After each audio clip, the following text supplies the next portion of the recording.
Hey guys, my name is Frank Socorro and I'm here at the IK Multimedia Studio in South Florida to celebrate the launch of Total Studio 3 Max. They've added a whole bunch of new stuff for you guys and I'm really excited to show you. So why don't we just jump right in and we can get to work. What we're going to do is we're going to start with the kick. So in this genre, obviously the kicks are very important. But also what's important is to remember that the producer has picked this sound for a reason. So I'm going to play the kick that we have here so you guys can hear what I'm actually working with. So I'm going to solo this track.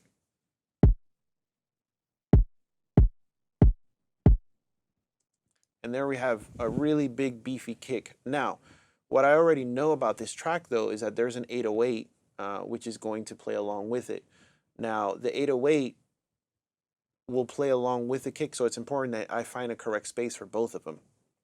I don't want to EQ this too much, so what I'm going to do is I'm going to create a process in parallel where I duplicate the track and I actually process the other one and then I blend it in with the original sound.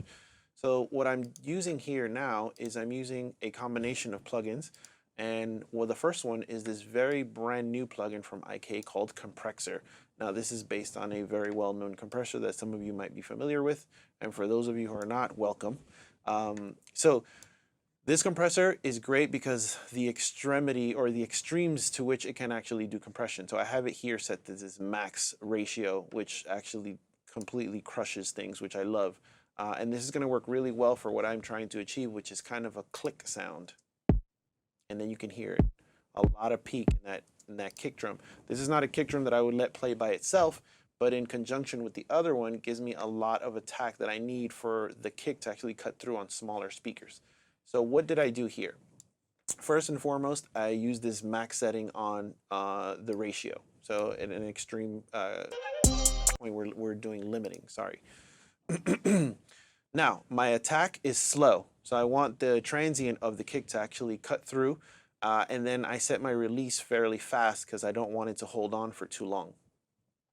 Now, the next thing I did was actually I cut back a little bit on the tone here, and I have this high pass instantiated here so that I don't compress too much of that low end, which I don't really need because I have on the previous track. So now what I'm going to do is I'm going to play them together, and I'll show you what's going on here. Now I'm going to actually cut back the volume on this first one, and let's listen. And then without it, you hear it kind of gets a little bit darker there, and I lose some of that initial punch. Now, I was happy with the way that sounded, but I kind of felt like I needed something just a little bit more to kind of shove it where in the direction that I needed to. So here we are with this lovely channel strip plugin from IK, another compressor. Now, typically somebody would be like, Frank, that's two compressors. What are you doing? And I will tell them to be quiet because this sounds fantastic. So here we go with the channel strip in there. A lot more punch. Tons of punch, just what I needed. This is not the main sound, so I can get this kind of extreme version of that sound. I'm going to drop this back, and I'm going to blend it in. I kind of had it around -20, and then I'll play them together. Perfect. That's exactly what I needed. Okay, so now that I have my kick set up, I'm going to go ahead and move on to the snare. Now, these tracks, again, producer picked the sound for a very specific reason. Very bright, very aggressive snare.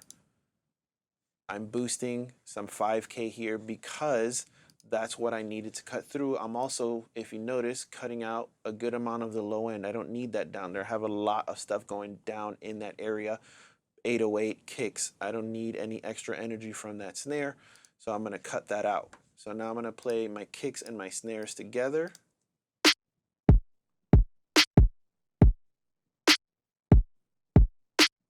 Very attacky, very aggressive. Last but not least in this group is my hi-hat, which I'm using this beautiful EQ right here. This is a great EQ for adding brightness. I've used it for years, this style of EQ, and it always works. So I'll bypass it so we can hear what it's doing. There you go. See, it gets a little bit duller there. This has a great brightness to it.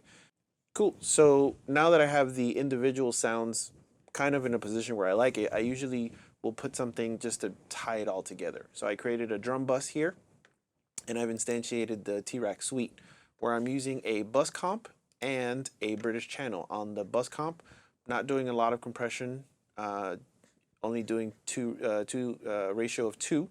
Slow attack, fast release, trying to get a little bit of that pump. I'm only getting about 3 dB of compression, followed by the British channel. Now, for this kind of music, this is really important. If you're doing any kind of like urban, any trap, R&B, even some of the reggaeton stuff, that snare has to really cut. So I like to use this EQ in particular because this is really popular in those genres. I boost a little 2K on the overall drum mix, and then I also crank a little bit of the highs for my hi-hat. So up here around 12K, boosting like about 2 dB. And then that's it. And then so I'm gonna play the drums with and without this chain here. So I'm gonna bypass it and I'm gonna play it.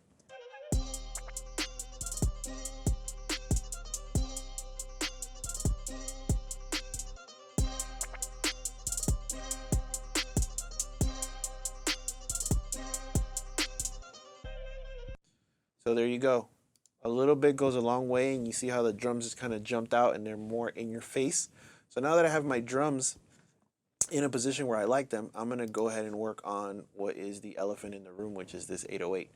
So the 808 that we have here is really popular in this style of music. And the 808 is, obviously these sounds are based on the Roland 808, which is a drum machine. Initially, the sound that is really popular, or is known as an 808, is actually a kick drum sound. It has various degrees of length, and you can have a really long 808 or a really short 808. Typically in modern music, it has almost taken the place of a bass instrument though. It's got really long sustained notes, and it actually plays some sort of a melody.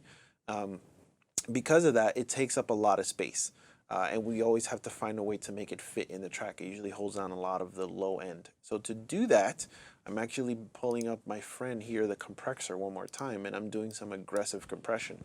The reason that I'm doing aggressive compression is because a lot of the times when we're listening to music nowadays, we're listening on very small speakers. And I need some harmonic content to be present in those small speakers so that I can actually know that there's a bass happening. So I'm gonna go ahead and I'm gonna play this.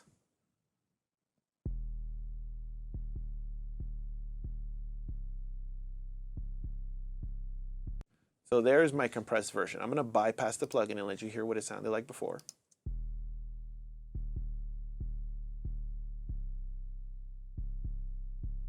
So super loud, super bassy. Now my compressed version, if you notice, is doing a lot of compression. I'm getting almost 17 dB of compression. I'd have a kind of a regular attack and a regular release because I still want a little bit of that attack from the 808. But I'm also using this option right here, a little bit of distortion from our friend, the compressor.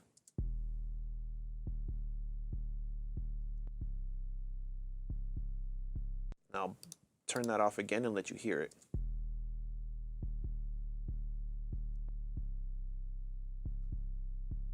So that little bit of extra harmonics that I'm getting there is really going to help this cut through on smaller speakers. Now, because I don't want to just completely obliterate this thing, I'm actually using the wet-dry mix here to actually give me back some of my original 808. This is going to round it all the way out back to where it was, while still giving me my distorted version. I can play with this.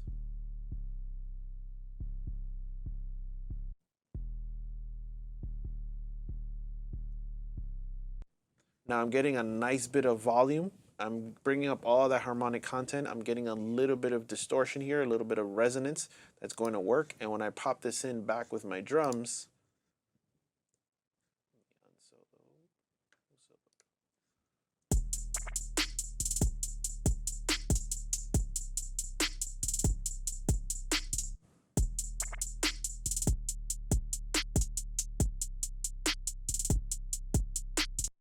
and there I have a nice drum and bass mix that's going to cut through really well on small speakers, which is important nowadays. But I still have that, just that punch and that bump that's going to work on really big speakers. And then when I put it all together,